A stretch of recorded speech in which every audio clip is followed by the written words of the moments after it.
बिल्कुल यही जवाब मिलूंगा समाजवादी पार्टी के लोगों से। मेरे साथ में समाजवादी पार्टी के नेता मौजूद हैं।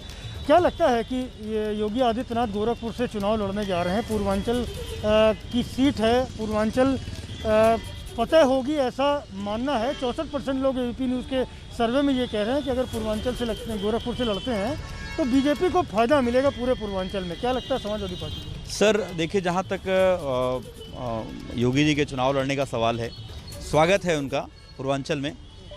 और पहले बहुत सारी खबरें आ रही थी कि अयोध्या से लड़ेंगे, मथुरा से लड़ेंगे, लेकिन उन्होंने एक चीज़ का काम किया कि गोरखपुर से एक सेफ सीट के चक्कर में पड़ गए। मैं आपको बताना चाहता हूं कि पूरे पूर्वांचल में बीजेपी का खाता नहीं खुलेगा। जिस तरीके से महंगाई है, भ्रष्टाचार है, जिस तरीके से आम आदमी दैनिक चीज़ों की इतनी महंगी हो चुकी हैं, आदमी परेशान है, उन सब चीज़ों को ले करके बाबा बहुत ही परेशान हैं और जनता एकदम उनके साथ खड़ी रही। जो भी रैली भी कर रहे थे ये लोग, रैली से इनको फील हुआ कि हमारे पास पब्लिक आ नहीं रही है, कुर्सियां खाली पड़ी हो रही हैं। इसलिए अब वो अभी देखिए कई सारे सीटों पे चुनाव लड़ने की बात हुई, लेकिन उन्हें कहीं भी एक सेफ सीट पे जाकर के चुनाव लड़ने का उन्होंने तलाश करा। मुख्य विपक्षी दल है समाजवादी पार्टी।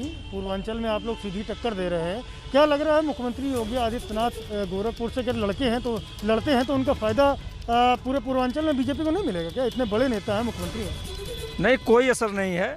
सब समाजवादी मय हो गया है। माननीय हमारे राष्ट्रीय अध्यक्ष जी ने जब गाजीपुर से चल करके लखनऊ पहुंचे हैं तो उतनी अपार भीड़ आज तक किसी नेता में नहीं हुई।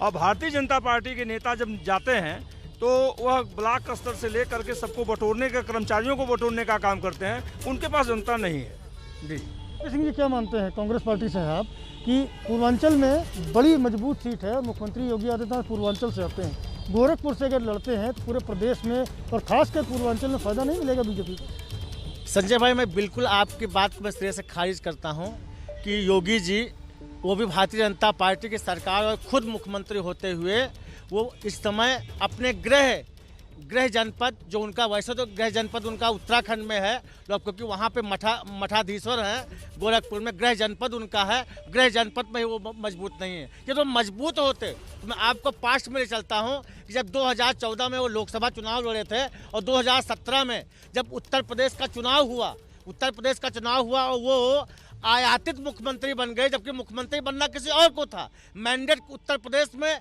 किसी और को मिला था।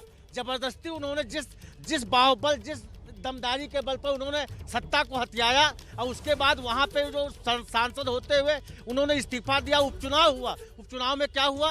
उपचुनाव में भाई प्रवीण निषाद जी वहाँ से चुनाव जीते और योगी जी का कोई भारतीय जनता पार्टी की सरकार में रहते हुए वो चुनाव वहाँ से। प्रवीण निषाद समर्थित तो भारतीय जनता पार्टी के ही हैं, तो आप कुछ लोगों से बात करेंगे। क्या नाम है आपका? मैं राजेंद्र फेरारी समाजवादी पार्टी से हूँ। क्या लगता है अगर योगी आदित्यनाथ गोरखपुर से चुनाव लड़ते हैं तो भारतीय जनता पार्टी को पूरे पूर्वांचल में इसका लाभ नहीं मिलेगा? भारतीय जनता पार्टी ने उनको गोरखपुर भेज के ये तय कर दिया है कि बाबा का क्रेज अब यूपी से खत्म हो गया है। हमने चैनल पे कुछ दिन पहले कहा था कि बाबा कुछ दिन दूर फिर गोरखपुर, तो वो बात चर्चात करते हुए भारतीय जो पार्टी है भारतीय जनता पार्टी, उसने बाबा को कह दिया है कि वो सीएम के लायक नहीं है, आप गोरखपुर लड़िए। और वहाँ की जनता उनको हरा करके इस बार समाजवादी पार्टी को जिताने का काम करेगी और उनको इस बार बहुत ही मुखी खानी पड़ेगी, क्योंकि समाजवादी पार्टी की सरकार पूरे उत्तर प्रदेश में बनने जा रही है और पूर्वांचल में उनका कोई जमीन और जमादार नहीं रहा है। विपक्षी दलों की राय थी रोमाना, साफ तौर पर ये कहना है कि गोरखपुर से मुख्यमंत्री योगी आदित्यनाथ लड़ लें, भले लड़ लें, लेकिन इसका लाभ पूरे पूर्वांचल में भाजपा को नहीं मिलेगा। और अखिलेश यादव की पार्टी के लोगों का ये दावा है कि समाजवादी पार्टी का रथ मजबूती से पूरे पूर्वांचल में दौड़ रहा है और सरकार इन्हीं की बनेगी, ऐसा इनका दावा है।